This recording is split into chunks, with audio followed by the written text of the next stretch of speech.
Thawadah. I hope you're getting oriented. And it's an honor to be oriented with you. Mass Exodus. What is it all about? What is the flat drop all about? What is the album drop all about, man? Love to Isaac, man. What is this 432 all about? It's about awakening. It's about awakening the tribes. And that's what we do over here. That's what Drop Nation's all about. It's about flowing with that pure water, flowing through our brothers, our sisters, our mothers, our fathers, connecting to our earth, man, our framer, our shaper, our vibration. That's what we do it for.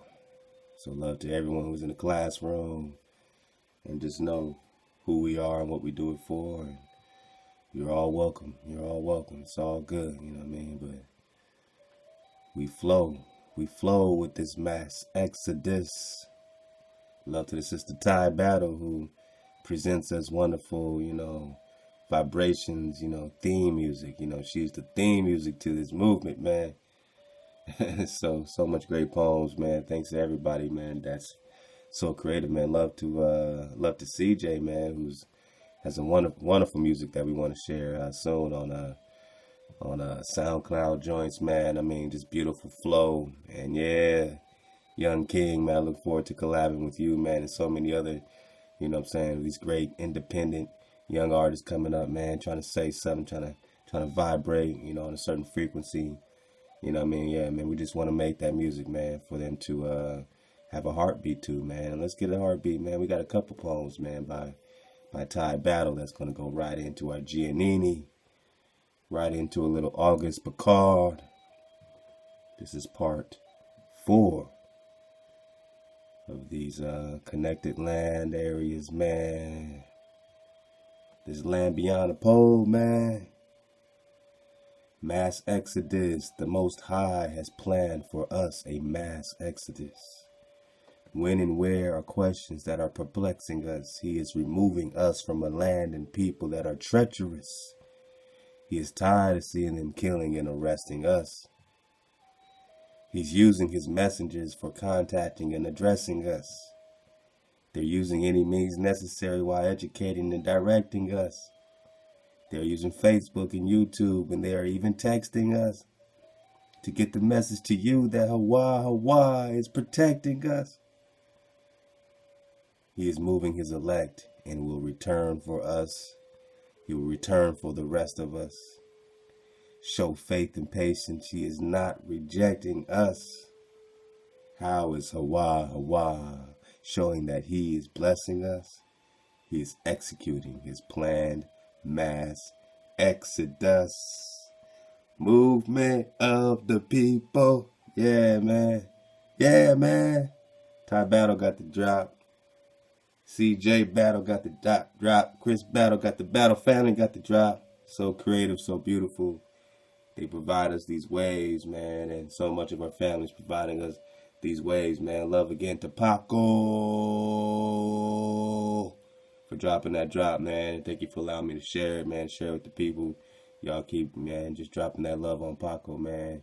Young King getting started, man. Well, Young King been started, man, but just great to see him, man. Just great to see you, brother, But yeah, the Sister Ty Battle dropped us a flat earth poem, so here we go. Let's get into our orientation. It's so much fun. Shalom, Drop Nation, a little something for the flat earth. All right, let's get going, man. It's time to get going. The world is flat, so deal with that. The world is flat and contains a firmament. It sits on 4 pillars, which means it's permanent. I love this, man. I love this poetry here, man. Love it. Drop poetry night. Let's go. The sun and the moon rotate around us, and the oceans and seas completely surround us. Gravity does not exist and is not needed for things to stay down because the earth we live on is flat and does not go round and round. The sun and moon are both the same size. Perception from your location make them appear to set and rise. NASA is a deception, and there's no such thing as space. The UN logo is a map of flat Earth in your face. Antarctica is not a continent. It's where the Earth meets the dome. You can't live on Antarctica because it's too cold to call home. Space is a vacuum, yet we continue to stay in it, simultaneously turning and traveling hundreds of miles a minute. Satellites and rockets have never been to space because according to the Bible, logic, and science, we cannot leave this place. Wake up, pay attention, and use your mind. Otherwise, you are a puppet or a zombie walking around blind. The world is flat, accept it, and deal with that. Tie battle. Queens, queens, queens, queens, queen vibration to the sister for providing, such rhythm to our flow and so much flow to our vibration. So dope. Please keep it coming, my sister. It truly is a theme, just a theme beat for us, man. I mean, just a steady beat for us, man. So we appreciate it. Drop Nation appreciates you. And, all of you, that are just feeling this water are Drop Nation. There is no sign up. It's just that, we're a bunch of just regular people, man. We just in different walks of life. And we like, man, none of us like reading before. None of us like, digging on all these, I'm speaking for myself. I used to hate reading and all that until, again, I realized that we are the book. I am the book. This orientation is for me. This journey is for me. And that's what you're realizing. We're realizing, man, this is for me. This is about me. As long as I'm asleep, man, we're all going to be in the loop. But as long as I'm awake, man, we can flow, man. And that's what we're doing, man. All praise to Creator. Wow. All right, man. So last time, man, we dug on that Giannini. And then in chapter 2, we got here in page 30. You got all the links. Click on them. In the 1931 Stratosphere Ascent of Professor Auguste Piccard. Auguste Piccard. All right, so we're going to dig on some of this Auguste Piccard who made this Stratosphere Ascent in 1931. He did so much more than that, man. The photographing camera lens produced a partial disk of the terrestrial sky area, which Piccard barely penetrated at an altitude of 10 miles. So he barely penetrated this sky area, at an altitude of 10 miles. Some say the highest you can go is about 12 or so. Just like the farthest they can ever, I think, have ever dug deep is about 12 miles. So I think they've only gone 12 miles up, 12 miles down, something like that. So, I'm trying to figure this out with y'all, man. You know what I'm saying? Y'all help me. Y'all help me. I'm digging on it with y'all. So that disk development, which was referred to as an upturned disk, was partial only because sufficient distance had not been achieved from the gaseous sky area in the subsequent 1935 Air Corps ascent. So these are two different stratosphere ascents that's been going down since the 30s. Now link this to the Germans and the Nazi and all the situation with the Operation High Jump and all the stuff the Germans were doing in that article around that same time. 30s and 40s, all right. Air Corps ascent to an altitude of 14 miles. There was sufficient distance from the sky area and the partial disk became rounded out to present the appearance of a complete disk.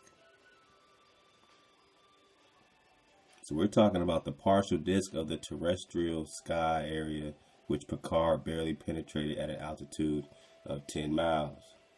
So once they're there and they're looking down, suddenly the gaseous sky area of the Earth starts to look like a partial disk, and up to around 14 miles, it looked like a complete disk. Now you have, a disk illusion that's going on, because of this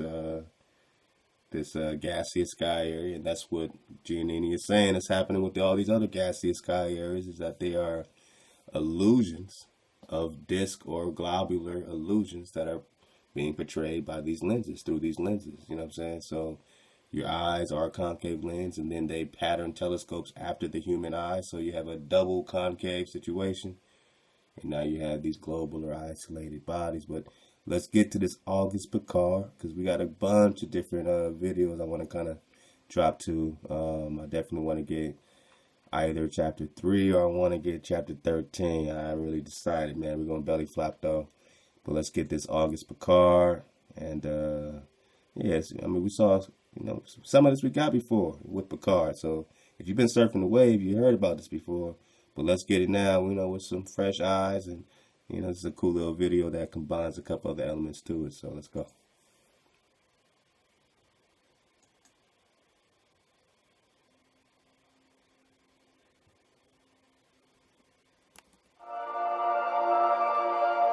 Auguste Piccard.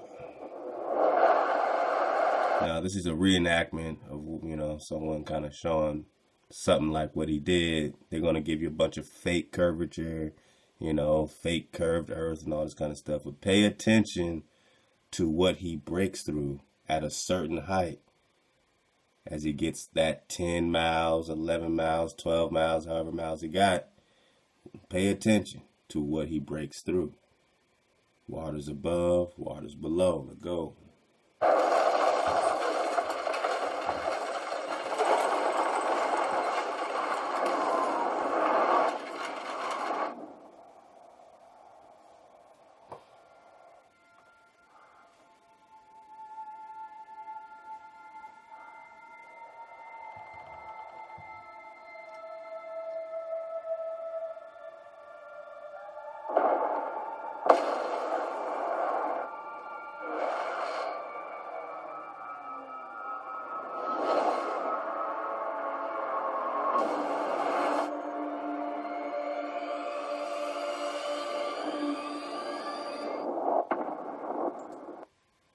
What is that?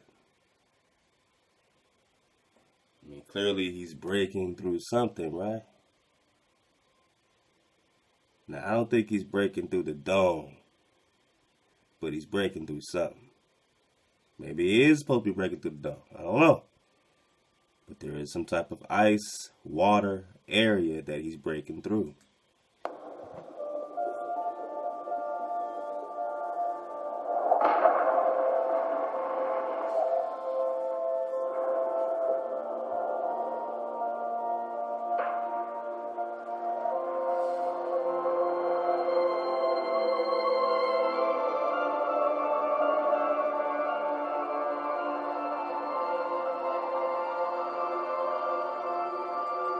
So what, he can see himself young again? I mean, all right, man, all right. So in 1931, the Belgian physicist, who was also a friend of Albert Einstein and worked with Albert Einstein from time to time. I mean, this is a very intelligent man, PhD in physics, an engineer. This man he built this craft, he put it in, he went up, he was the first man, so he's world record setter. Dr. Auguste Piccard, Star Trek, Jean-Luc Picard, named after him. Okay? First man to reach the stratosphere, the first man who went that high. Now notice in the commercial, the first couple of horizons they show you completely flat. Right? He did this on May 27th, 1931. He set a world record at 51,775 feet. Here's a picture. I took some stills of this. They showed us. What are they showing us here? They're showing us the basically flat horizon. Now I love how they change it, but it shows him going up, and it shows him breaking. Just right quick, I wanted to actually see it, because that's what I saw as well. And then I started seeing a bunch of fake curvature. But let's watch it again, see if they show us some flat horizons in the beginning, some real drop.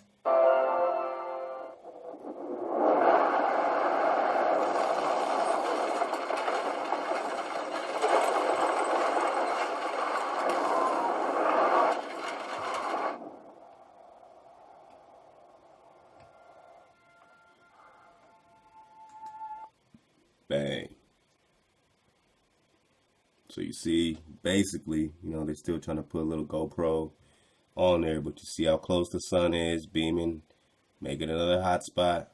They're giving you basically a flat horizon as they're, you know, giving you some reality, a little reality for you. Now they try to give you more. Now look how artificial this curve is. You see, it's just damn near CGI'd up, right? CGI'd up.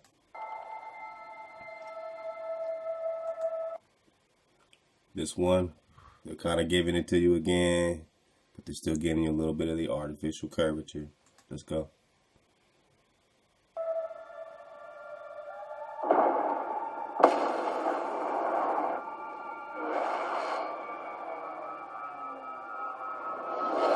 They give you a real fake, you know, globular situation. But let's go.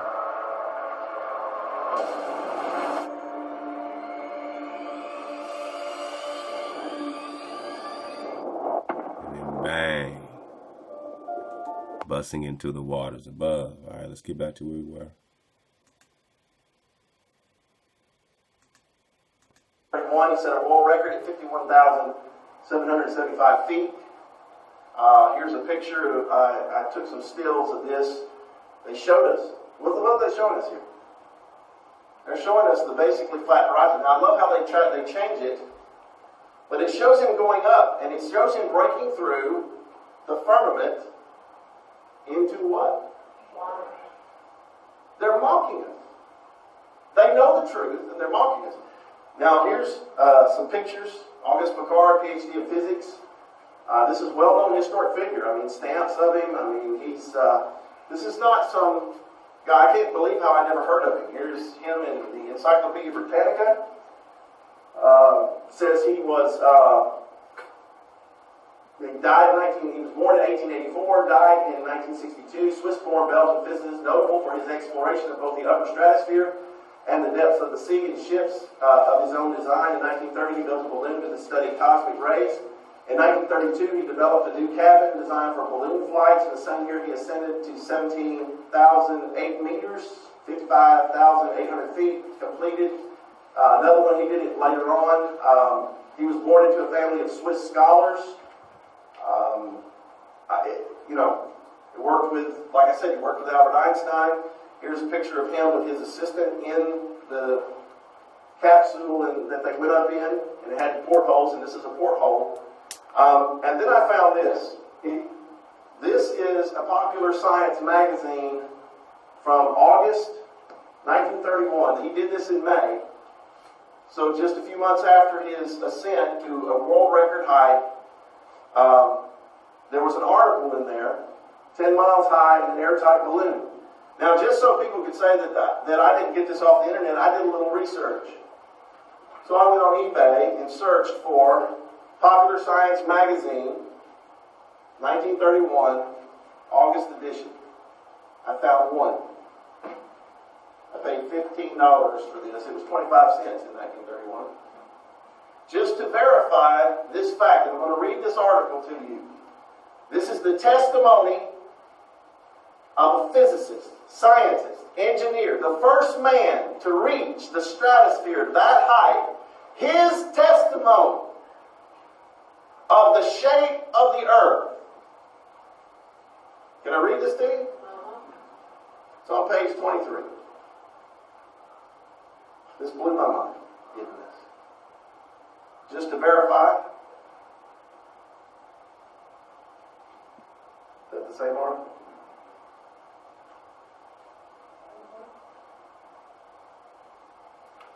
If I was in court, this would be Exhibit 1. Right? Says a huge yellow balloon soared skyward a few weeks ago from Augsburg, Germany. Instead of a basket, it trailed an airtight black and silver aluminum ball.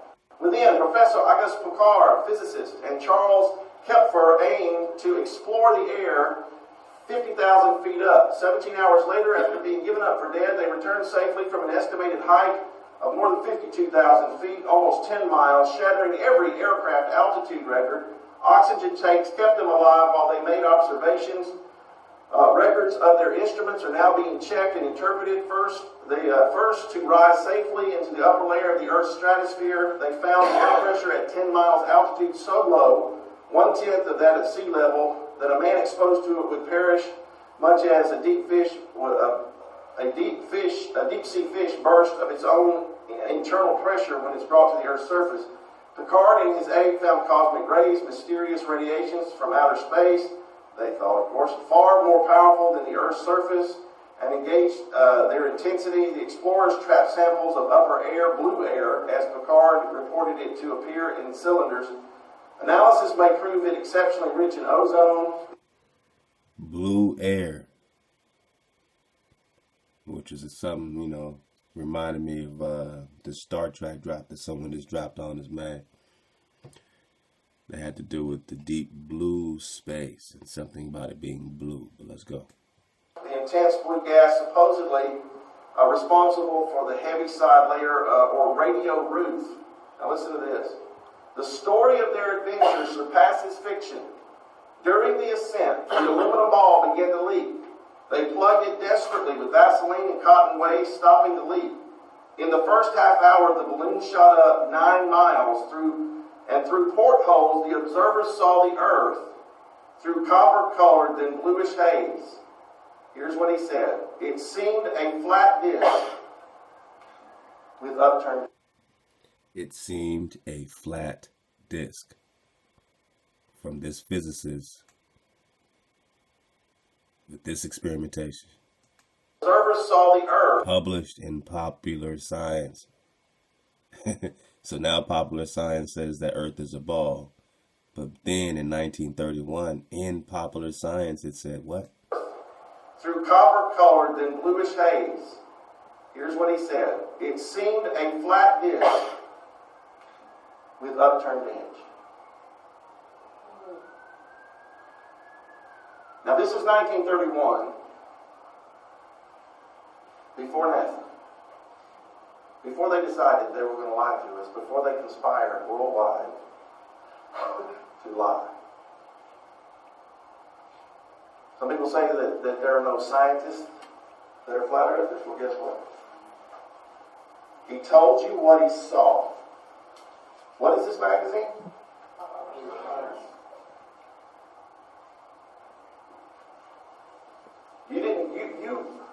Why did we never hear that in our schools? I never heard of this man. Took an Illuminati commercial to make me look, who is this man? Just another picture of him. And just so you know, this is what I just read right here, where it says, it seemed a flat disc with upturned edge. The edge is the ice wall barrier.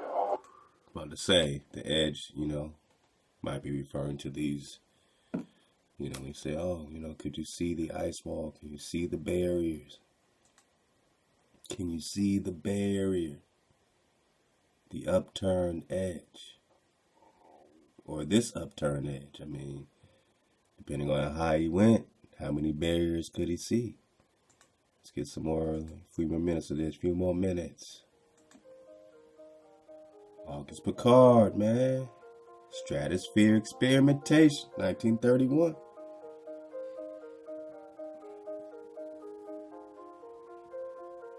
Now we have NASA, right?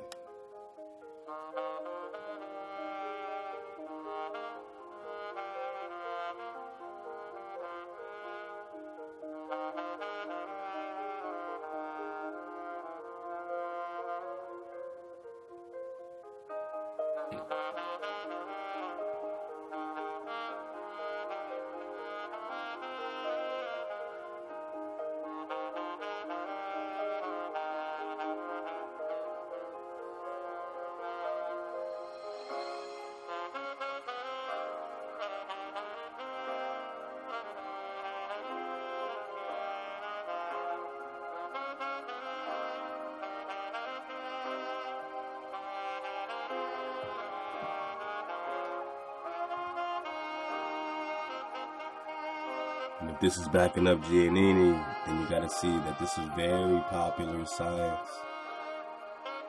And then it became a hush-hush science. And now you have a different science, a different set of theories. But back then, these were the independent ones. These were the independent ones.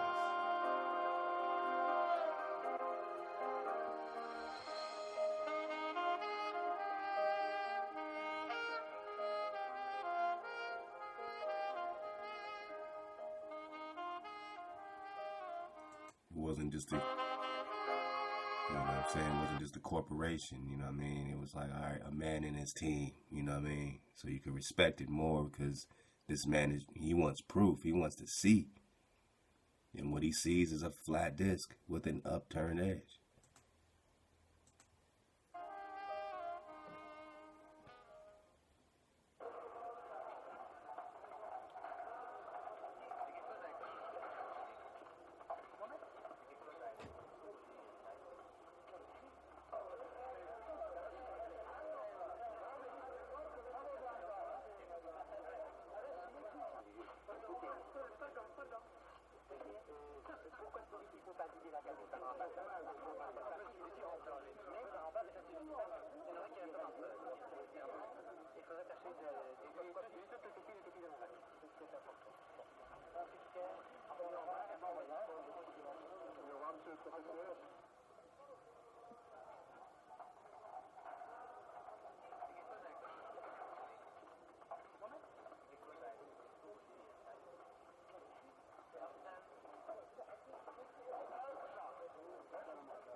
What, in a few words, is the message you are carrying to the American people, Professor?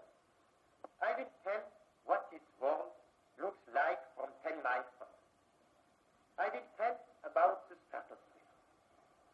The stratosphere is a 6-hour route between New York and Paris. It will soon be opened to traffic. It may point the way to universal brotherhood and eternal peace. I hope so. Strife is often caused by misunderstanding. Rapid transportation between the two hemispheres will settle minor disputes. I hope a neutral flag will be hoisted in the stratosphere to prevent it ever being used to military purposes. The intercontinental highway, linking the old and the new worlds, holds the promise of mutual goodwill and confidence. When they are only 6 hours apart, the estranging power of space will be overcome. Europe and America will be next-door neighbors. They will drop in on each other and settle their trouble over a cup of tea.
So if this is the earth in the background,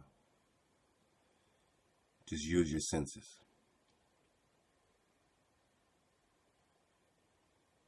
If this is the earth in the background, at this height, when there's supposed to be 6 inches per mile of curvature, where is your curvature? I mean, how many miles, hundreds, thousands of miles is this covered? And there is not even a sign of curvature in the back. Let's go.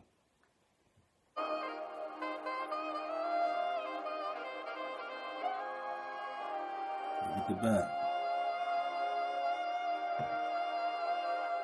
So that last part.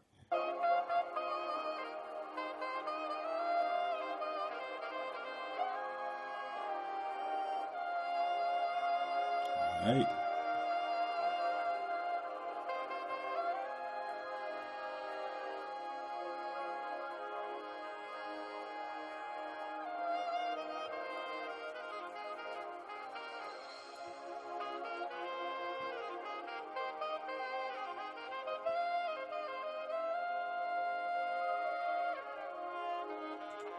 Is this sun 96 million miles away? 93 million miles away? Or is it a few thousand miles away?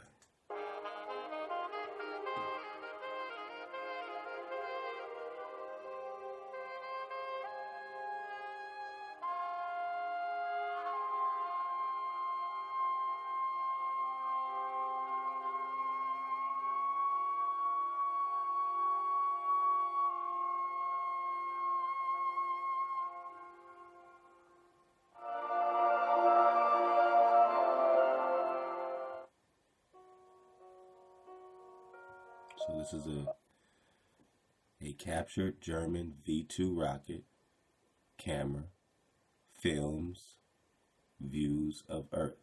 A captured German V-2 rocket camera films views of Earth. So this is a V-2 rocket. Let's look at Earth through the lens of a V-2 rocket going hella high.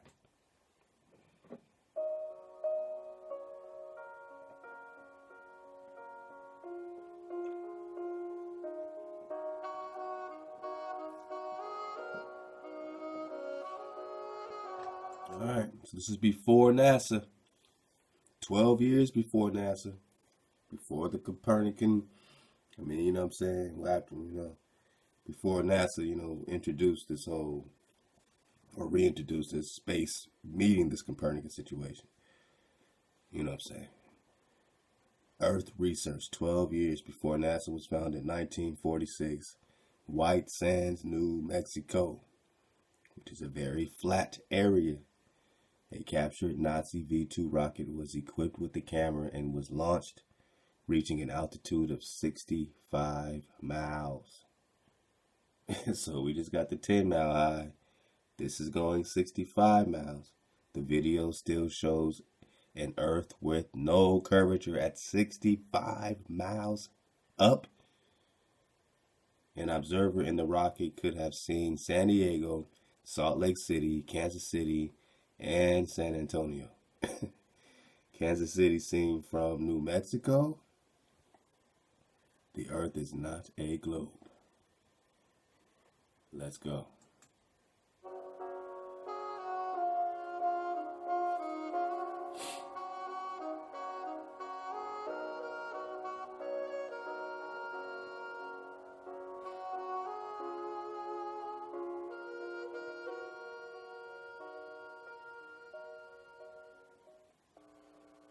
This camera, part of a flying laboratory, is recovered by Clyde Holliday of Johns Hopkins, who prepared it for its trip to the upper stratosphere. Rivaling the fantastic imagination of Jules Verne, the camera brought back a record of a flight into the heavens of a captured German V-2 rocket. At White Sands, New Mexico, the huge missile takes off.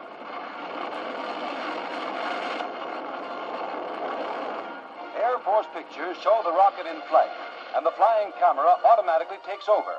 The huge projectile drops the Earth behind at the tremendous speed of 4,000 feet per second. The rotation of the rocket causes the planet to spin before the lens, and the camera photographs the Earth 65 miles straight down. The horizon, 720 miles away, and the curvature of the Earth are astonishingly apparent in this. Any questions? The curvature of the Earth. 65 miles. And this is what you get for curvature? Do you see any hope of your ball? Or do you see a flat plane? Infinite as far as it goes. With the little sun in circuit lighting up stuff on top of it. Look at that straight line. Field picture from the film. An observer in the rocket could have seen San Diego, Salt Lake City, Kansas City, and San Antonio. Approximately 1,600,000 square miles of the Earth's surface was revealed. The rocket reached the 65 That was 1 million miles and it was flat. mile height in 3 minutes. This giant engine of destruction, designed by Hitler to annihilate allied nations, now serves the worthy cause of peacetime research. So they just pretty much took a Hitler rocket, sent it straight up, and that's what they got. That's what they got. San Diego, Salt Lake City, Kansas. That's what they got. Body City and bag. San Antonio. Approximately 1,600,000 square miles of the Earth's surface was revealed. The rocket reached the 65-mile height in 3 minutes. This giant engine of destruction, designed by Hitler to annihilate allied nations, now serves the worthy cause of peacetime research.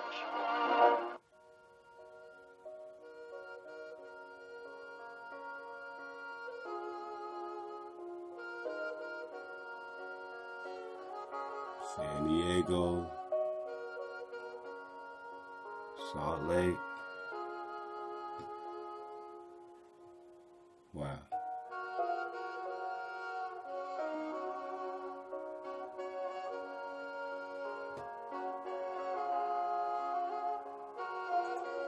So, okay, this part right here is a 720-mile horizon, 65-mile curve not found. Curve not found. No curve found.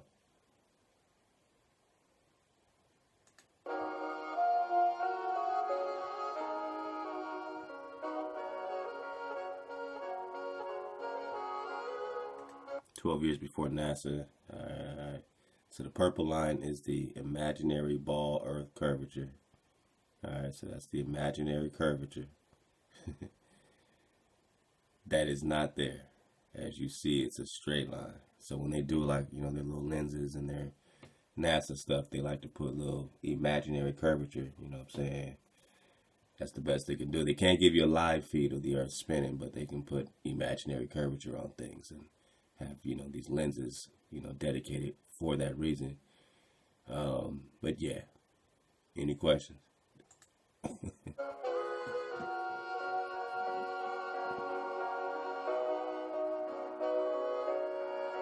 Camera on a rocket launched from an airplane. Oh, here we go.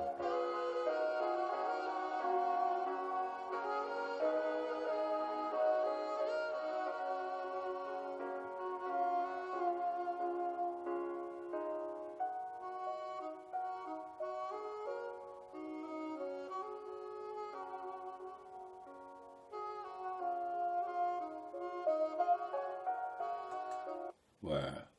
Again, no curvature whatsoever. Just look at that flat horizon. Flat.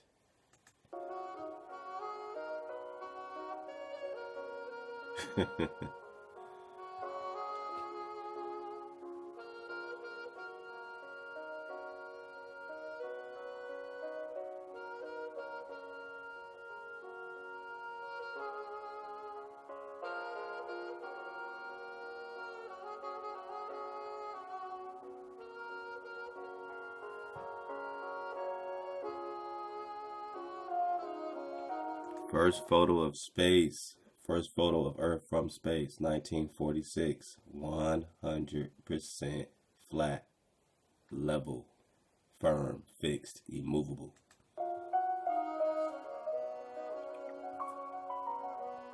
V-2 onboard camera missile launched in New Mexico by the United States in 1950. Let's check it out. This is above the stratosphere, man. This is launching out miles. Look, if you're on a ball and you launch up, the higher you go, the more pronounced the curvature would be. Imagine yourself, a fly on a basketball. If that basketball is a basketball, and that's the diameter and the radius and all that of the circumference, when you jump up, you're going to quickly see that curvature quickly, because you're on a ball. When you jump up as a fly on a basketball, when you fly up, immediately, man, you get a couple feet up, you're going to see the pronounced curvature of that basketball. So the same rules apply to your ball Earth. These people are going up 65 miles, and this is what you're getting. Why doesn't NASA give you a live feed of your spinning ball? Because then they got to manufacture all this curvature and all this fake shit, and the gig is up. Look at the flat plane.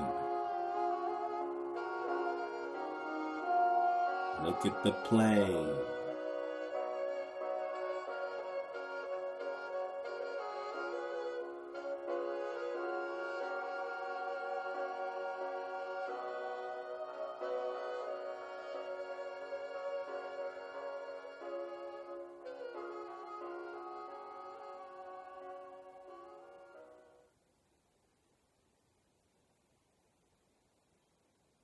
All right. Go fast. 2014 onboard camera space launch team. Here we go.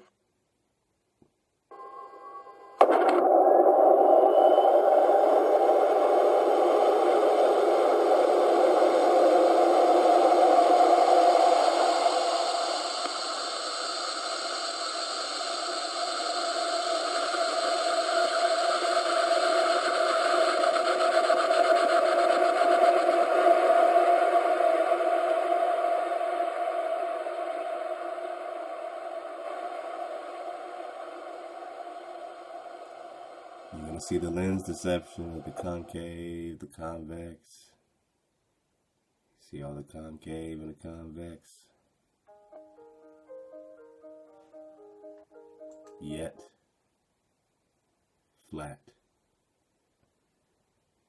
And you're going to see the lens deception coming in, like we're saying, but right now, you're getting a nice clear shot of the same shot that you saw from the 40s, the 50s, the 30s.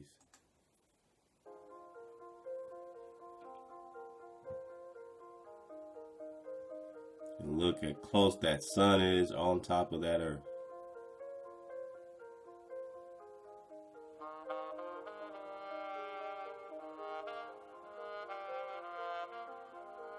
The sun is beaming on a hot spot from 90 million miles or a few thousand miles, right on top of it. Look at that. Look how close it's beaming on a hot spot, a spotlight. A spotlight. Alright, man. Yo. That's dope, man. So, yeah, man, love to all the family sending us these great links, The folks, man, you know what I'm saying? People like digging in, man, on, their habitat once they start to wake up. You know what I'm saying? We're just digging in, trying to be scientific, using repeatable and observable science. That's all we are trying to do. That's all we're doing. Right quick, this is 2 minutes. These are workers recover gondola of the balloon that carried Professor Auguste Piccard, some stock footage. So, this don't have no sound, but some stock footage of them recovering some equipment from Piccard in the glaciers. Let's check it out.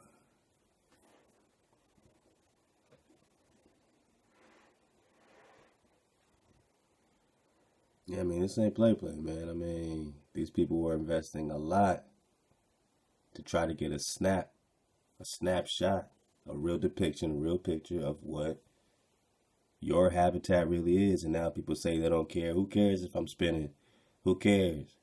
Well, at some point, people were still awake and they still cared. Like I said, you drop a fish in a fish bowl, first thing the fish is going to do, try to look for their habitat. Surf around, surf the wave, swim around, figure out what, the elements of this fish bowl. But you are dropped in your water and you are indifferent all of a sudden. You're turned off. These senses have been disconnected. They've been turned off, switched off to where you're indifferent about your habitat. That's not natural to be indifferent about your habitat, to not care. Well, look at all the effort. Look at all the manpower. Look at all the manpower just to care, just to get an answer. We want answers, man.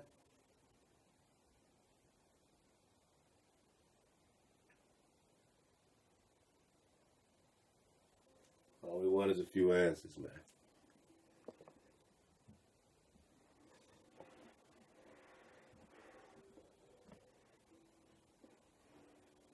I mean, at some point, the people cared, man. That's all I'm trying to say.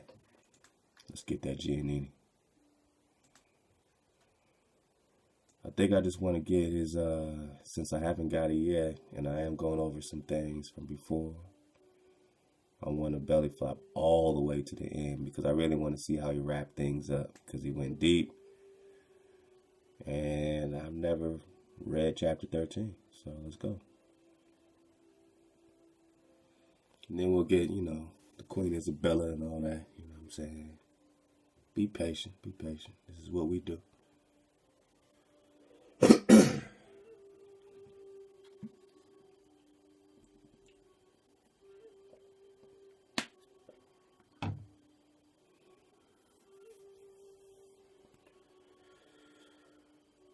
Why? Don't forget to breathe as you learn. Oxygen does make a difference. With mountains or trees. Chapter 13, fulfillment of prophecies. Endless worlds and mansions and tribes that mark the way. Tribes that mark the way. Activate. Activate. Activate. Let's go. The value of yesteryear's prophetic announcement is known by subsequent developments which disclose the reality contained in the prophecy, hence in concluding the exposition of physical continuity of the universe and the modern features conforming its reality, there is fulfillment of yesteryear's dreams so long denied. In such manner is established the eternal worth of bygone prophets and their prophecies. Thus, in an acknowledgement of ancient disclosures of the world, the events of this time show cosmic reality to be diametrically opposed to the presentations of the astronomical star chart.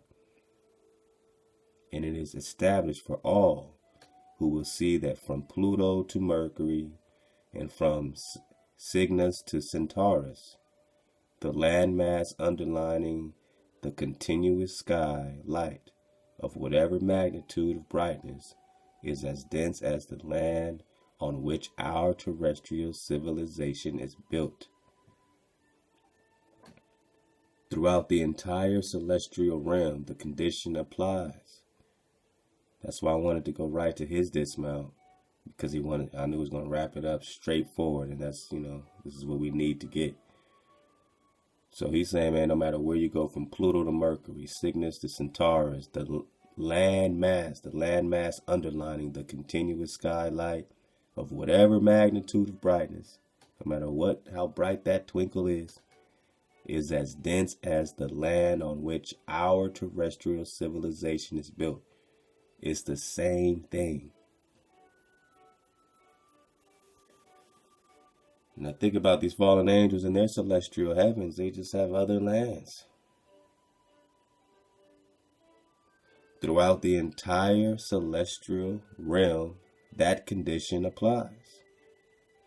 From Phoenix to Cepheus and Lupus, and from Indus through the celestial areas of Delphinus and Polaris, there is evidence the flashing facets of an incomparable skylight, diamond fashioned by a master hand. The skylight beacons, named stars, guide the course of mariners on the swelling ocean's play, and they direct the lonely desert pilgrim who has faltered in his way. So that means even when we're talking about Venus and Uranus and these so-called planets, we're only talking about sky connected land areas where apparently these wandering stars, these angels, these Mercuries and these, you know what I'm saying, Saturn, Saturn, Jupiter, Jesus, Jupiter, Zeus, Jupiter. And remember the etymology of planet. When you say, oh, your program like when I say planet, I think of a ball sphere spinning. I don't think of a plane. Just take the T off and you get a plane. But they put a T on and now you think it's a sphere spinning. How do you just put a T on something and it turns into something completely opposite? When does that rule apply? But again, we're only talking late English planet, right? Greek planetes, planetai, meaning wandering stars. But now let's include the Giannini, that these aren't just, isolated and globular star shining things. That's just a gaseous sky area. That's just a reflection of this sky area. That's a connected land. So these wandering land areas, to wonder of certain etymology, possibly from pele, flat, to spread, bang. So even etymology is telling you planet is possibly from pele, which is flat. Now, if you're on something that's a ball spinning, I'm pretty sure in etymology you're not going to get the opposite thing. When you break down and take the T off and you get back to plane and you're back to being a flat plane, a flat to spread, all notion of spread out. Shamayim, spread out. Shamayim, like a curtain, spread out, which would make it relative to plane. But the semantics are highly problematic according to Beeks, who adds the meaning strongly recalls plazayin. Oh, why is it problematic? Because Beeks is saying, look, man, this actually means to make devious. So whatever this planet, when they put that et on, they were making to make devious. They're not getting that from planet. Plazain, to make devious, repel, dissuade from the right path, bewilder, see, plague. All when you hear plague, you already know that the Creator has been judging these energies that are making devious, repelling, and dissuading from the right path. And that's not just some isolated globular wandering star that even Giannini is telling you is nothing but land, water, and ice. So I'm saying whoever is living there is whoever is in charge of making devious, repelling, and dissuading from the right path. And that's not just about the stars. That's about the wandering stars. That's about the planets. That's about these energies that are on these flat spread out areas that are dedicated to making devious, repelling, and dissuading from the right path. So wherever the connected land area of Saturn and Jupiter and Mercury and Mars and all that are these entities that are dissuading, repelling from the right path, dissuading from the right path, making devious, bewildered. But it is hard to think of a formal connection, so-called, because they have apparent motion. So even etymology is saying it's apparent motion. They don't have motion, but apparently they do. They wouldn't have to put apparent if they actually had motion. We're just talking, you know what I'm saying? These illusions, man. I mean, these lens illusions is what's been put in our heads. It's what, you know what I'm saying? Look, it's apparent motion. Unlike the fixed stars, originally including also the moon and sun. Modern scientific sense of the world that orbits a star is from the 1630s. Modern scientific sense of a world orbiting a star, of the earth orbiting the sun, is from the 1630s. That's when this sense of modern science came into effect, according to this etymology. Of course, we know Copernicus a little before that. But yeah, around that time period, a major hijack happened in science, and it became modern science. Remember, popular science was even talking, this flat disc with upturned edge that Auguste Piccard is seeing. And now you have modern science as opposed to that popular science in the 30s. But now the new modern science, sense of the world that orbits a star, is from the 1630s. So that's when this original hijack happened, and that's when these guys like Piccard and Giannini afterwards have been disproving this hijack that came in through this modern science in the 1630s and a little before that with Copernicus. They're the ones that said, nah, I don't buy that shit. And they kept proving and proving and proving, and, Abi Zahid and you know what I'm saying, all the Bedford level, experiments and all the stuff that we gotten before. So, that's what, folks, even if they don't believe in this and don't believe in that, they say, what I don't believe in, what I don't buy is that this thing is some type of sphere spinning when it's really a flat spread out connected area. You're not going to fool me into thinking that we're talking about isolated globular bodies. Plane, who wanders around, wanderer, wandering star, planet, unstable temperature, unstable, making devious, repelling, dissuading from the right path, flat, spread out. We're just talking the etymology of planet, man. In your face, bone. So, okay, let's get it.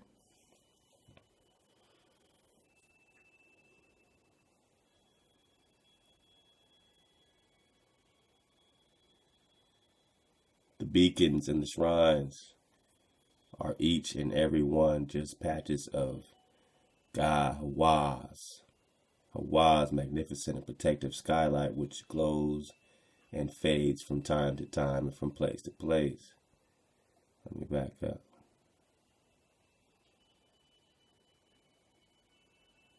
Throughout the Creator's realistic universal structure, the light, speed, and limitless messages of hope and inspiration as they dutifully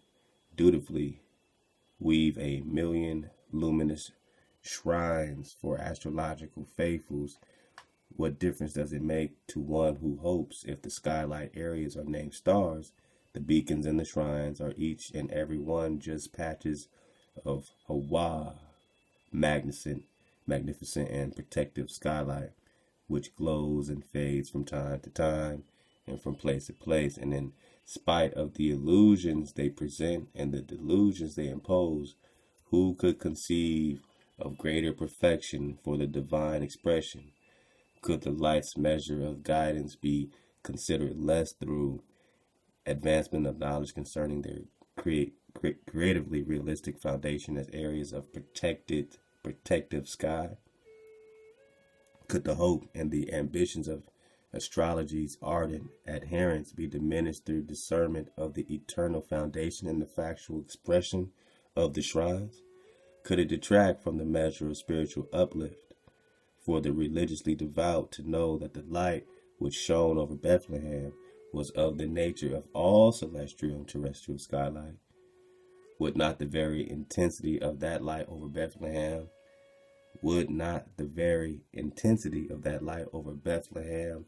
was of the nature of all celestial and terrestrial skylight? Would not the very intensity of that light over Bethlehem proclaim the superiority of the infant whose arrival it announced? And would his magnificence be less if the light was known as skylight or a star? Well, either way, you're talking hijack 101. But let's go, because I know he's trying to bring his Christ back in. He did this before on us, man. Which is why we get back to the Iasuses and the Jupiters and all that.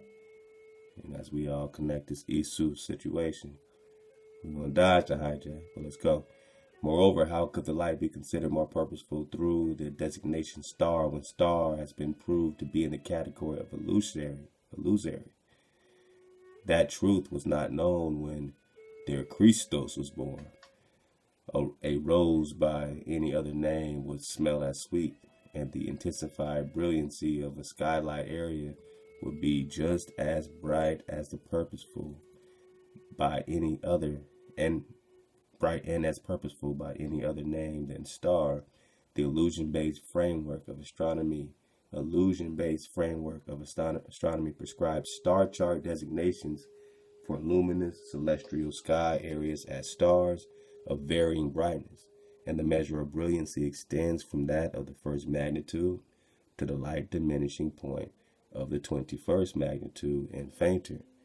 But that which is prescribed by astronomy represents in a universe of reality the varying and extremely purposeful skylight intensity. The variations may be considered as follows. Is the sky gas jet turned high or low? Is there a 50-watt bulb or a 500-watt bulb burning at the celestial point of our immediate observation? Astronomical planets, planes, wandering, stars fixed, flat, spread out, to make devious, star clusters, double stars, galaxies, nebulae, or the Milky Way are additional aspects of the infinite celestial sky light which extends over the celestial land and water areas, and the sky and its light exist, even though the vagueness of light over some celestial lands and water areas defies telescopic detection. The identical variation of celestial sky light brilliancy now proves to apply to our terrestrial sky. Would impel celestial astronomers to provide the same identifying labels of star, star cluster, or Milky Way to luminous areas of our terrestrial sky. Wow. So it is no longer a secret that terrestrial skylight areas present to inhabitants of celestial land areas all that which celestial skylight areas present to observation from terrestrial land locations. Again, you have the same light that you're seeing. The same star that you see in the sky is you. Your sky area is lighting up the same as any other sky area. So, you know what I mean? It all is appearing. All this stuff is appearing separate. It's all appearing disconnected. Unless it be forgotten, the Celestians must look up or out from their land position to observe the heavens above, quote unquote, presented by terrestrial skylight areas, even as terrestrial inhabitants look up or out to view the heavens above. Excuse me. It's a lot of reading, y'all. You gotta take a break, man. I'm about to go on vacation. All right. Nah, man. As terrestrial inhabitants look up or out to view the heavens above, presented by celestial skylight areas. The skylight presentation can never change while the universe is and its life endure. From the distance and the unknown hour of man's terrestrial arrival, the creation's light have mystified the colorful high priest of ancient pagan ritual, and then the sages and prophets of expanding civilization wondered about the luminous splendor of celestial skylight areas comprising our so-called heavens above. Some were gifted with an inner sight which enabled them to envisage other worlds of godly orientation beyond this meager terrestrial area, and their attunement with the sublime creative element inspire eloquent utterances of other worlds. Then vague record of the extraordinary disclosures was made on stone or parchment, and then, alas, the import of their disclosures was made obscure. Their dictums did not represent the flaunting of shallows and boisterous egotism that reflected pure ego linked to unfathomable prima causa. Their attunement with first cause or God endowed them with clearest perception of the universe structure. Know and name that attunement as one will, a spark of divinity, divine revelation, perception, intuition, inspiration, cosmic consciousness, or whatever may please the individual fancy. The incontrovertible fact is that along the line of human march, there has been from time to time the humble mortal conveyors of shrining fragments of truth absolute, and that truth was so articulate that average human attempts at interpretation rendered it inarticulate.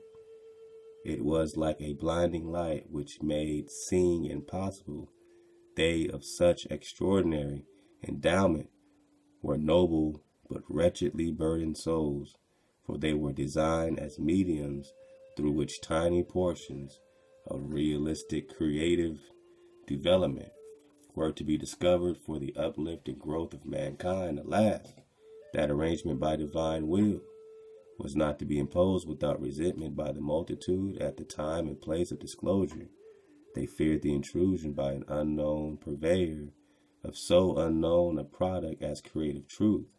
Hence they whose strange inner sight permitted them to perceive beyond the ability of their brethren were never welcome for the riches of their disclosure. On the contrary, they were viewed with alarm as some strange malady come to plague mankind. Thus did the normal, but nonetheless unwholesome fear of the unknown demand that in a community of blind men, he who has sight must be destroyed.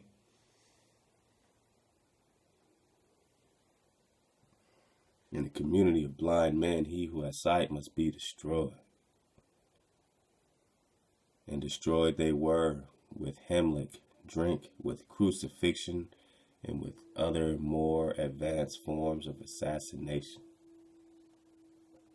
Therefore, fateful, complex, and confusing have been the attempts to interpret the universe of reality, but the attempts have persisted since that hour of divine revelation when the soul of the ancient prophet Moses, how did I tell you, man, we're getting back into the Meshika, Mosa, Meshi. I told you, so-called Negro, it was all about you the whole time. This is his dismount. Got through the hijack, now we can get to the dismount. Let's go.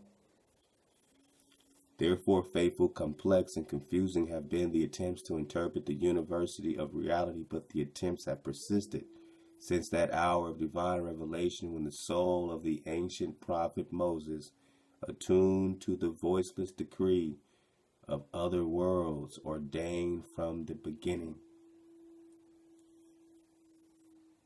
attuned to the voiceless decree of other worlds ordained from the beginning. And that decree's uplifting message of promise was interpreted through the voice of Moses to the poor in spirit of his particular time and place. No, to the Israelites, to the so-called Negro found here, the copper color race found here. Thank y'all for digging on that Indians and Israelites series. I suggest we all dig on that, so we know where we are and who we are. Oriented, firm, fixed, and immovable.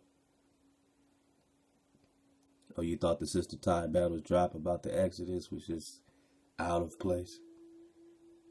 Well, Giannini's bringing up Moses. Why can't my sister Ty Battle break down the Exodus?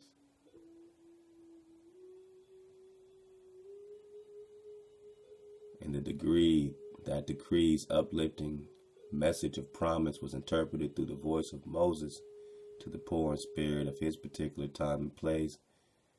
There are other worlds fashioned as this earth. There are other worlds fashioned as this earth. There are other worlds fashioned as this earth. Yet, who among the tribes of that time, the so-called Negro, copper color race, who among the tribes of that time and place was capable of fathoming the meaning in words which were of utmost clarity to Moses? Who of that desolate air could have been expected to place credence in the profound message Moses had received? Could the obscure world multitude of that time and place tune in as did as did something creative development so extravagantly rich and fine as to be lost to average attunement? And it's interesting because we read all these chapters and I've never seen them put in parentheses obscured word. Obscured word. So it's like they're taking out words when they bring up Moses, man. So you fill in the dot. You know, y'all leave a comment on what y'all think they hide here, man. You know, on page 162, man. Click the link. What they hide, man. Could the blank multitude of that time and place tune in as did blank creative development so extravagantly rich and fine as to be lost to average attunement? There's something in there, man. Come on. There were, however, among the multitude a few bold souls who, though failing to grasp the importance of the prophet's message, fearfully repeated the message. And the repetition caused vague record of the prophet's words to be carried along the corridors of time. But the all-knowing could not be defeated. He disclosed to the immortal Christus. Man, he had to bring in his Christus. But let's just go, man. Let's see if we can get some babies out. But the all-knowing could not be defeated. He disclosed to the immortal Christus, the secret of his vast universe construction, and the Christus was a magnificent parable, vainly reiterated the early pronouncement of other worlds like unto this earth. In my Father's house are many mansions. He who truly seeks will find. All right. Along the inspiring and guiding pronouncement of revelation provided to be profound for acceptance, though it was never to be forgotten, it was never believed, and the Christly offer of many mansions was ridiculed by the scribes and the Pharisees who would not see their misinterpretations of Christly parable made our Father's house, the universe whole, a shambles of vague conjecture opposed to Christly dictum, and for nearly 2,000 years access to any land area of the universe about us has been denied to terrestrial inhabitants. At a later time and place in the advance of civilization, the meaning of Christly parable was rendered more obscure through professional and commercialized observation and abstract figuring of the universe.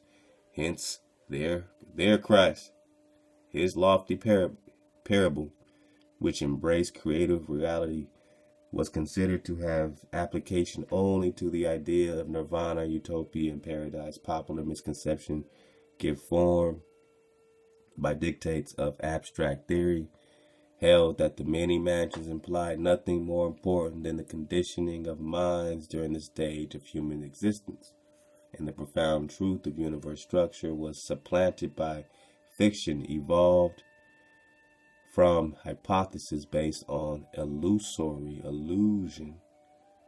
That fiction masquerading as fact was capable of projecting a severely imposing universe structure, man. Right now, 90-something% of us got a severely severely imposing universe structure, man. Fiction evolved from hypothesis based on illusion. But the projection of illusion as fact represented a foundationless father's house, the universe whole, diametrically opposed to creative origin and what he keeps calling Christly disclosure. There is no record that Christ or Moses explained the reason for the many worlds of their disclosure. So it seems like, someone's just hijacking the Mashiach here. Whatever Moses is saying, Christ is repeating, right, in their New Testament. So, this Moses explained the reason for the many worlds of their disclosure, nor did they describe the land course into such worlds, but it is reasonable to conclude that Christ would have provided adequate explanation if he had survived the multitude's fear and hatred of unknown arbiters of land beyond the earth. The land beyond was unknown to the scribes and the Pharisees of Christ's time. Later, the Quran describes the conjectured extremities of the earth as lands of eternal darkness. Hence, they were fearful areas leading into hell, and Christ's message of intended inspiration for the theorists as well as the multitude served only to accentuate them further. Now, 3,300 years after the disclosure by Moses and nearly 2,000 years since Christ spoke of many inhabited universe areas in the earth. Like the earth, there is blazoned a United Press dispatch under date of April 25th, 1955, and they quote, Russian scientists to drive tractor over the surface of the moon. Fantastic. Such words apply only insofar as the new procedure, invention, or discovery must be considered unreal because of its newness. Today's broad outlook should rob the plan of any element of fantasy which the narrow outlook of 1900 years ago or of only 30 years ago might have demanded. It will be shown that the surface of the moon is in fact a land area of many worlds fashioned like the earth of which Moses spoke. It will be provided that the surface of the moon is a land area of the many mansions which Christus parable mentioned. Technical divisions of the United States government have already publicly announced that if occasion required, they could put a man on the surface of the moon. Something has been written about the moon in the previous chapter. Much more can be written. The moon has always befuddled astronomers and their associate theorists. It does not fit into the man-made mechanistic pattern of the universe. It continues to present itself as a celestial riddle because theorists mistakenly persist in considering it an isolated body remote from other celestial sky light areas, whereas the moon represents celestial sky area where solar reflection at various angles during our calendar month accentuates the natural sky light of celestial areas in the reflection's course. That course is dictated by the sun's movement. Hence, it is the reflection at different angles which produces for terrestrial inhabitants the spectacle commonly known as phases of the moon. Alright, so a lot of people don't have answers for these phases of the moon. So here's, Giannini's theories. Nothing wrong with that. Such condition has lacked adequate explanation for many centuries, and it must forever be without explanation if we continue mistakenly to construct the moonlight as indicative of an isolated body. The moon of our observation is most definitely not a body of any nature unless we wish to consider it a body of celestial sky light holding the additional light of solar reflection. In a realistic view of the universe whole, it represents only an isolated celestial sky-like condition, and the isolated condition is produced by the only truly isolated body in the entire creation, that is the sun. Thus, through the sun's reflection on the gaseous and the moving celestial light, there is developed light shadings conveniently described as the man in the moon. The shadings do not represent anything on the celestial land surface underlying the dual luminosity of natural celestial light, skylight intensified by solar reflection. They are sole products of light existing in celestial sky area. So they are sole products of light existing in celestial sky area over the celestial land.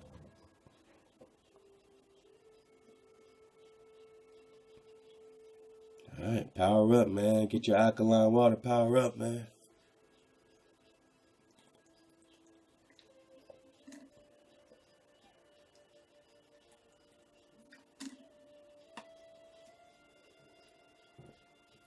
Reading is fundamental. Because then you can take other theories other than the ones that have been, disguised as facts. It's nothing wrong. It's not like we read this and say, oh, this is what it is. It's that we can take it as a fresh theory, and we can, look at the repeatable and observable science and actually be explorers, actually be scientific about these things. Just not shut things down because we've been scoffed at and laughed at and ridiculed. I mean, damn.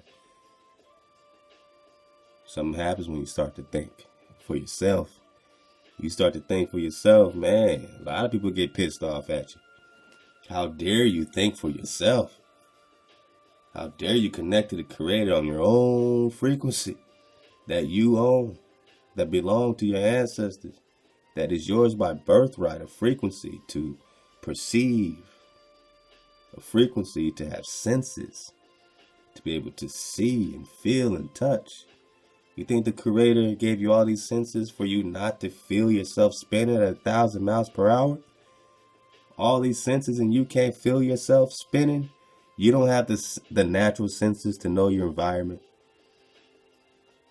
The Creator gave you no sense to know your environment. So if you don't feel like you're spinning, you're not. And if it looks flat, it's because it is. When are you going to trust yourself again? Believe in yourself again. Let's go. Experience has shown that the so-called man in the moon shadings, all right, so we got the luminosity. They bear no relation, whatever, to the celestial land, underlining the luminosity. All right, let's go. Oh, actually, let me get that. You got the dark patches. Yeah, okay. Experience has shown that the so-called man in the moon light shadings may be considered any of the numerous formations depending upon the individual fancy when observed from different altitudes and under varying circumstances of observations. However, and regardless of any and all interpretations of what the light shadings resemble, the dark patches in the luminous celestial moon area remain aspects of the luminosity. They bear no relation whatsoever to the celestial land underlining the luminosity. The most obvious condition of light shading is at no time afforded consideration by the astronomer. He seeks to establish it as an aspect of the land by intensive magnification of the celestial skylight area already magnified through solar reflection. From that intensified magnification of light is developed the numerous light pits. They are submitted for unwary public view as the astronomer's classic canyons on the moon, most astounding. The light distortions resulting from magnification of skylight over a celestial land area known as the moon are interpreted as landmass formations on the land surface of the particular celestial area. Such astronomical conclusion develops in spite of the fact that the celestial land area cannot be telescopically detected through the celestial skylight density where the light pit canyons are produced, where the land under the doubly illuminated celestial sky area completed covered with realistic canyons known to exist on some terrestrial land areas. There is no lens capable of detecting them through the active luminous sky gas. As previously related, that luminous and active sky gas covers the entire land of the whole universe whole, and recent U.S. naval research has established that it likewise covers every land area of the earth. Therefore, the Russian government, in common with any other government, can, during the next 2 years, explore the land surface underlining the light of the moon. So it's a land surface underlining the light of the moon. Such memorable accomplishment will not require shooting up or out from terrestrial land areas, nor will any fantastic speed of movement be required. The airplane speeds of our time will be sufficient. Because you're only going a few thousand miles. It's like you fly to New York City from LA. Oh no, but you're spinning from west to east. Well, if you're spinning from west to east at 1,100 miles per hour, then how would your commercial plane topping out at 400, 500 miles per hour ever reach New York from LA if the earth is spinning from west to east? So it's spinning east at 1,100 miles per hour. All right? How are you going to catch up with New York if the earth is spinning away from you at 1,100 miles per hour and your plane is only going 400, 500 miles per hour? Nah, man, brother, but the trajectory of the earth as it spins is going to catapult you like a slingshot. All right, cool. So, initially you'll have your 1,000 miles, 1,100 miles plus your top speed, your commercial, but that boost only lasts for so long. Eventually the earth is going to still spin away from you. In New York City, you're spinning from west to east. I mean, it takes a little sense to know that their little spinning theory doesn't work when it comes to commercial air flight. And then, of course, you want to fly back from New York to LA. Now you're flying into the earth spinning towards you. So you should be able to get to LA super fast because the earth is spinning towards you from west to east, and you want to go west, right? So west is coming your way at 1,100 miles per hour. You should be able to hover and then just go straight down. Hover in a helicopter, go straight down, and you'll be in LA because the earth is spinning towards you at 1,100 miles per hour. Nah, brother, but it's just the atmospheric spin. The whole atmosphere is spinning, but birds are just flying to and fro. Birds just fly freely with the atmosphere. All right, man, you got to stop this shit, man. So let's finish this out. Nor will any fantastic speed of movement be required. The airplane speed of our time will be sufficient to get to the land surface underlining the light of the moon. More important to our time is the celestial land exploration accompanied to date by the government, which has not publicized all of its findings for the benefit of Christian nations. At the Chronicle of Prophecies, fulfillment was being brought to timely conclusion. An international news dispatch of April 6, 1955 dealt with celestial matters much closer to terrestrial areas than the moon. That message, despite its seeming fantasia, was attired in the raiment of realism, now adequately attiring the also once dreamed sky-piercing rockets, guided missiles, and atom bombs. It spoke of reality equivalent to that of the familiar electric light, refrigerator, automobile, and airplane. It told, in no certain terms, the United States government's expedition for conquest of land areas of the universe about us, and that conquest was not to be through the conjectured manner of shooting up or out from the terrestrial level. Admiral Byrd, to construct naval base on South Pole expedition.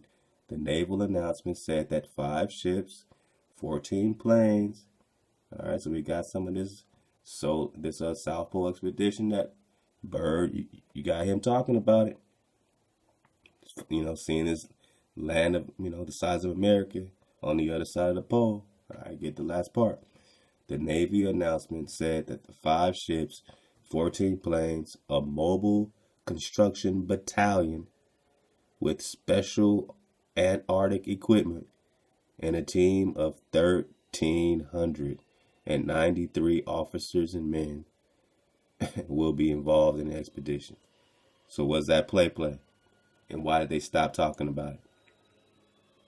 1,300 officers and men went to Antarctica with a battalion, 14 planes. Come on. They try to invade something. They try to invade someone. Would it be Thoth, the moving island? Would it be Thoth over here they're trying to get to? Specification for South Pole base provide the expedition shall procure the necessary material and construct a satellite base at the South Pole. A satellite base at the South Pole, an unprecedented expedition of airplane, ships, and manpower was to move straight ahead over the land and, if feasible, on the waterways extending beyond the South Pole point. And that expedition was to penetrate into celestial land areas which appear to be up from the earth. Whoa. Popular misconception holding to the traditional shooting up fallacy may question the necessity for such a lengthy journey to the South Pole to establish a base for movement into celestial areas. That question would be kindred to the 1928 conjecture by friends of Captain Sir George Hubert Wilkins. It may be recalled that their misconception caused them to believe that Wilkins would be drawn through space to another planet if he ventured beyond the South Pole. Just like they said, you'll fall off the edge, right? The question would be reasonable only in the orthodox and erroneous outlook that the terrestrial were in fact isolated in accordance with the assumption of theory we would have to shoot up to reach celestial areas. And since there will be no shooting up, we are not isolated from the universe. Hence, alright, so even going straight, this Sir George Hubert Wilkins, you know what I'm saying, and recall that their misconception caused them to believe that Wilkins would be drawn through space by going straight if he ventured beyond the South Pole. So they knew that there was more connected celestial land areas, and they'll be going off into space by going straight ahead, not up, straight ahead. Hence, the planned course of the United States government should at long last provide convincing evidence that the Earth is not isolated in space, and that the course of movement straight ahead beyond the South Pole should make it manifest that there is no other course. If the government officials responsible for the announcement had been planning a movement other than other accredited land beyond the South Pole, it would be unreasonable to establish a satellite base at such a remote point. A base could more conveniently be established in Maryland or at any other accessible point. Why put a satellite base way over there? A satellite base. It was disclosed that the world's elder explorer, Rear Admiral Byrd, the elder explorer, the greatest explorer in America, was to command the government's memorable expedition into the endless land beyond the South Pole. Rear Admiral Byrd was a very practical person who knew that he did not shoot up or out from the North Pole point. In performance of his 1947 journey over the land and water extending beyond Earth's supposed northern end, he did not contemplate a flight movement contrary to that which would transport from his Boston home to the Navy building in Washington, D.C. He knew that he was to move straight ahead on terrestrial level from the South Pole point. Prior to his departure from San Francisco, he developed a momentous radio announcement. This is the most important expedition in the history of the world. The subsequent January 13, 1956 penetration of land beyond the pole to an extent of 2,300 miles proved that the Admiral had not been exaggerating. For the United States base at that point, it is the most important base this nation or any other nation has ever held. Hence, the now proved movement straight ahead and on the same level from either pole point will establish terrestrial man on the land of his celestial cousins, angelic cousins, and our celestial cousins would bear all the physical traits of terrestrial men and women. For strangers it may seem and difficult of comprehension, as it no doubt is for the astronomers, celestial inhabitants have the same quality and quantity of oxygen as that to which we have access at terrestrial points. Not if they still have their trees. But let's go.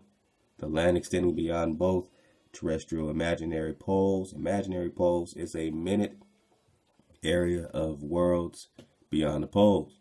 It is a minute area of worlds beyond the poles. So the land extending beyond both terrestrial imaginary poles is a minute area of worlds beyond the poles. All right. It is an area of worlds envisioned by the prophet Moses 3,300 years ago. It is a land area room of many mansions. All right. The Christos, just beyond the northern and southern pole fringes of the terrestrial, continue the celestial land and waters leading throughout the universe whole. From such pole points we may at once and at will continue journey without shooting up to the valley of the moon and to Mars and Jupiter and to any other area in the universe whole. You just go straight connected land to get to Mars and Jupiter, people. Get out the brainwash. See your habitat again. Wake up. Activate. Vibrate. The so-called heavens above to be observed at every angle from the terrestrial begin where the northern and southern terrestrial pole ice diminishes. So when you get through that pole ice, the heavens begin. A 7-hour flight into land areas of the heavens above was accomplished in a memorable naval exploit of February 1947. That performance beyond the North Pole Point was so simple that adequate explanation would have rendered it most confusing, and it is evident that no one was capable of explaining. In that 1947 Naval Task Force flight, there was land, water, vegetation. Under the airplane course as progress was made north from the North Pole Point. If the naval force had possessed motive, supplies enabling them to continue, the equipment to provide essential bases along the route, they could have penetrated. They could have then penetrated into the celestial for 100,000 miles and more instead of only 1,700 miles. The 1956 naval penetration of land beyond the South Pole extended for 2,300 miles over land area of the so-called heavens above. Recent and planned international polar expeditions can extend as far into the universe about us as their resources will permit. There is no end to the extent of possible penetration. The unlimited natural wealth of celestial areas extending from the terrestrial pole points has already developed a spirit of bitter competition between nations. Antarctic Treaty. Research the Antarctic Treaty, and it should stimulate all possible cooperation or corporate exploitation. After centuries of empty conjecture, knowledge is at hand that the land routes to the untold wealth. They found you, cities of gold, untold wealth.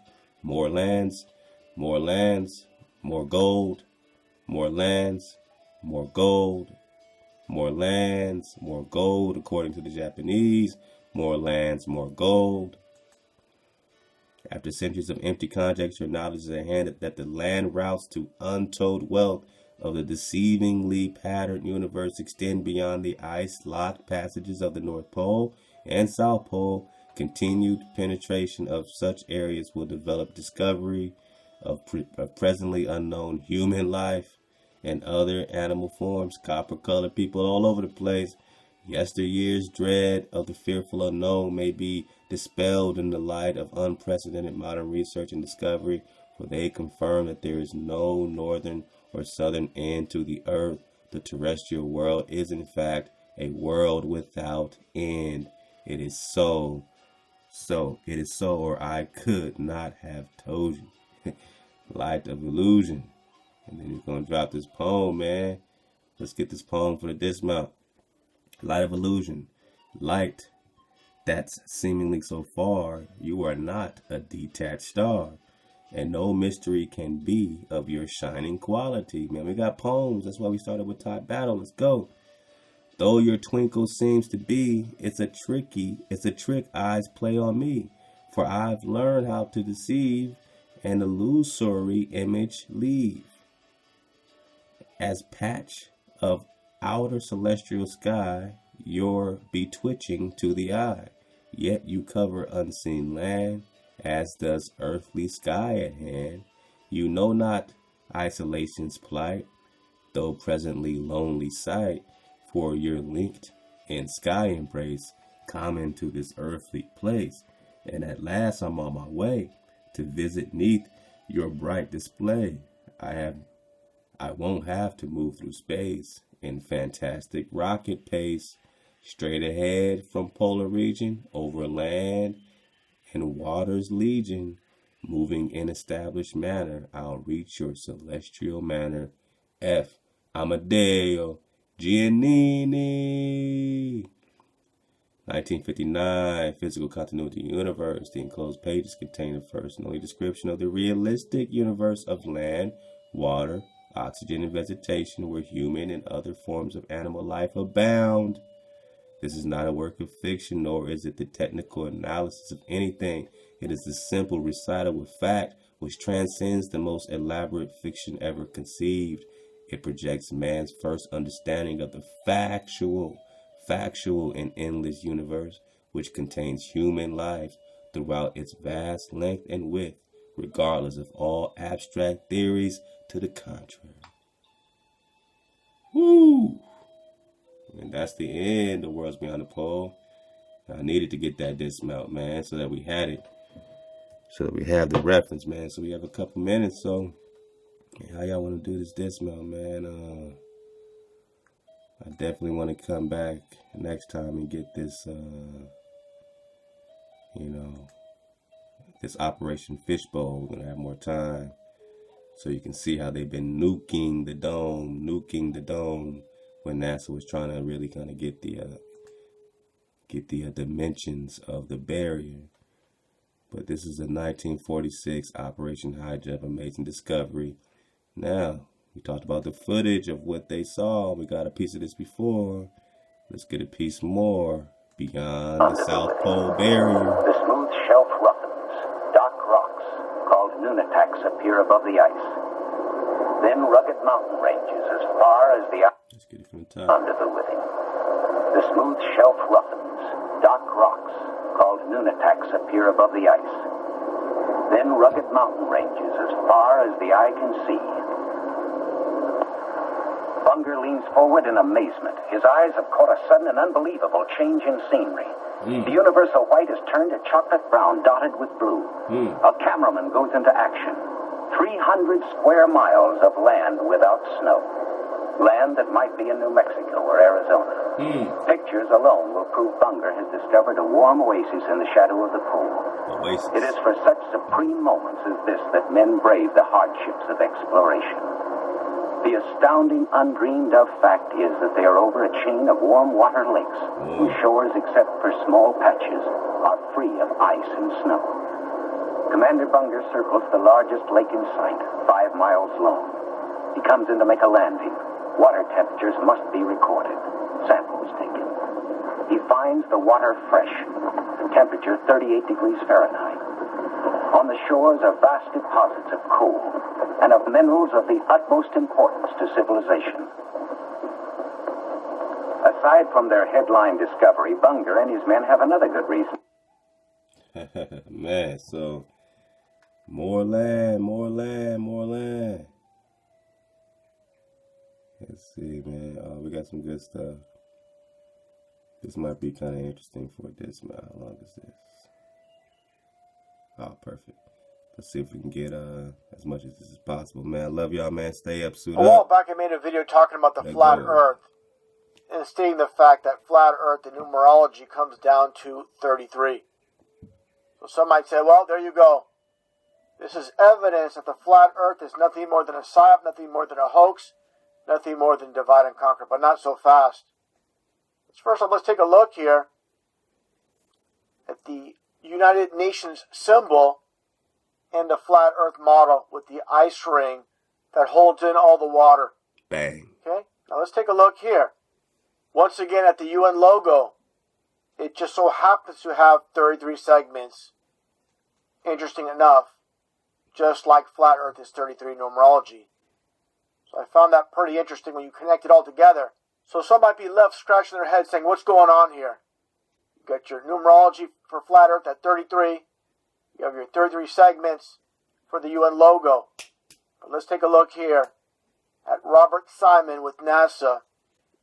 He even talks about in this article from NASA's official website how basically he supposedly takes images from satellites and turns them into a composite photo basically of what is called or known as the blue marble. That's NASA's own wording, the blue marble. Okay, just so happens blue marble is 33. Okay, and the creator of the blue marble images is, again, Robert Simon. Robert is 33. Wow. So what does this all mean? What does it all come down to? Basically, it doesn't matter if you believe in the ball earth or the flat earth. They're the ones that control the matrix. Those behind the scenes, once again, behind it all. Basically, you're a slave to the system if you believe in the flat earth or ball earth. Now, let's take a look here. For those that still believe in this phony ball earth, this complete lie, which supports the Big Bang Theory, like I stated many times.